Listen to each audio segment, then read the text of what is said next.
দেখো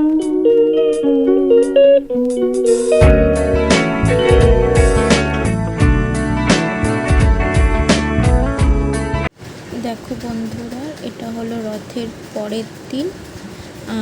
আমি আর আমার দিদি একটু বেরিয়েছিলাম, বিশেষ করে দিদির জন্যই আর কি বেরিয়েছিলাম। দিদি একটু কেনাকাটা করতে যাবে, তো আমার হয়তো একটু ফোনের কোনো প্রবলেম হয়েছিল, তো এটা আর কি ভয়েস দিতে হচ্ছে, কথাগুলো শোনাই যাচ্ছে না, কিন্তু কিছু তো বলছি। কোথায় গেছি দেখে নাও। গেছিলাম আমরা ট্রেনসে, সোদপুর ট্রেনসে এসেছি হলো ট্রেনসে। ট্রায়াল রুমে ঢুকেছে আমার দিদি, দেখিনি যে দিদি এগুলো পরে পরে আমাকে দেখাচ্ছিল, দেখ ঠিক আছে কি না। তো আমি দেখে বলছিলাম হ্যাঁ ঠিক আছে, ভাল লাগছে। তো ওগুলো ট্রায়াল করলো, করার পরে ওখানে তো ভিডিও করতে দিচ্ছিল না, আমি তাও লুকিয়ে লুকিয়ে করেছি ভিডিও। ভালোই ছিল, কালেকশন ভালোই আছে সোদপুরেরটায়। আমাদের ব্যারাকপুরের থেকে সোদপুরের কালেকশন বেশি আছে, আর স্টোরটাও বড়। তো এখানে এখন বড়দের সেকশন, এটা হলো বাচ্চাদের সেকশন। জামাগুলো খুব সুন্দরই লাগছিলো বাচ্চাদের। আর ওখানে একটা অফারও চলছিল, 7,000 টাকা বিল করলে তোমাকে 3,500 টাকা পে করতে হবে, 3,500 টাকাটা অফ পুরো, ঠিক আছে। তো এই দেখো বাচ্চাদের। আমি ওখানে একটু বসে বসে ছবি তুলে নিচ্ছিলাম, কি করব, বোর লাগছিল। আমি কিচ্ছু কিনতে যাইনি, গেছিলো আমার দিদি। এই যে আয়নায় আমাকে একটু দেখিয়ে দিচ্ছিল কত সুন্দর সুন্দর কালারফুল ড্রেস বাচ্চাদের।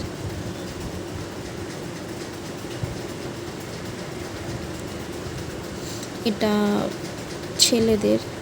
ছেলেদের পার্টে গেছিলাম একটু দেখতে, কিছু পছন্দ হয় কি না। কিন্তু পছন্দ হয়েছে, কিন্তু বিশাল দাম বলে আর কি বলবো, নিজের মনকে দুঃখ দেওয়া। আমাকেও একটু দেখিয়ে দিচ্ছি। তারপর ওখান থেকে বেরিয়ে একটু আর্টসালানে গেছিলাম খেতে। আমি একটু পোজ মেরে মেরে ছবি তুলছি, আমাকে আমার দিদি ছবি তুলে দিচ্ছে। এই যে সামনে এসে গেছে 1 প্লেট মাটন বিরিয়ানি, কিন্তু আমি একা কিন্তু খাইনি, এখান থেকে দিদিকেও দিয়েছি। দিদিকেই বেশিটা দিয়ে দিয়েছি, আমি কমটা খেয়েছি, কারণ আমি এখন বিরিয়ানি খুব কম খাচ্ছি, মানে বাইরের জিনিস খুব কমই খাচ্ছি। স্যালাড,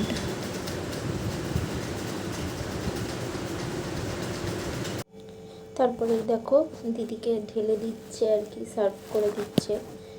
তো দিদি যতটা নিয়েছে তার হাফের হাফ আমি নিয়েছি।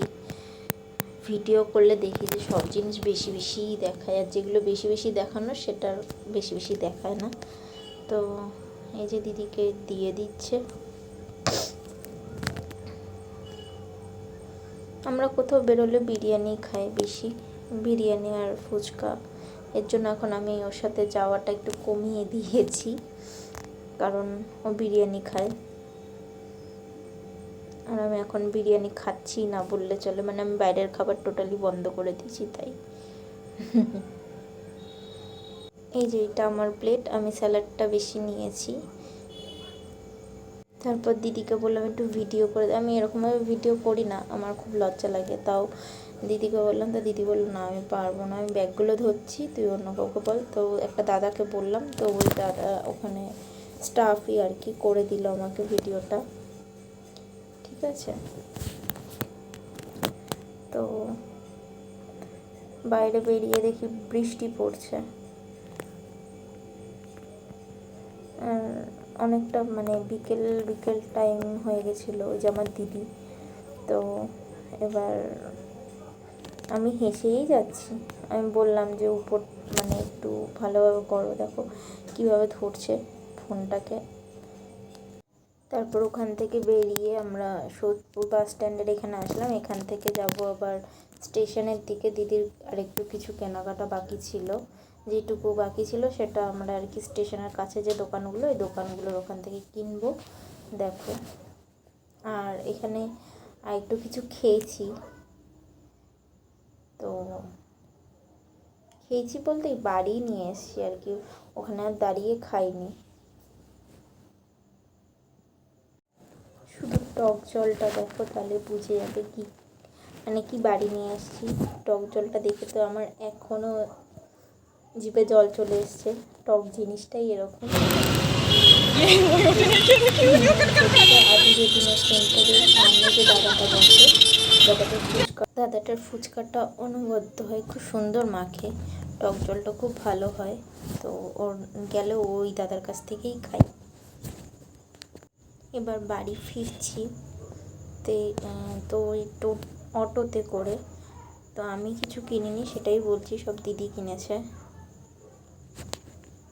তো বাড়ি ফিরে গেছি, বাড়ি ফিরে এসে আবার একটু বেরিয়েছিলাম সবজি বাজার কিনতে। তো সবজি বাজার ছিল না, তো সবজি বাজার আনতে গেছিলাম আমাদের বাড়ির এখানেই। যারা আমাদের তারা তো জানবেই। তো এটা হলো আমতলা বাজার। তো বাড়ি এসে গেছিলাম একটু সবজি কেনাকাটা করতে।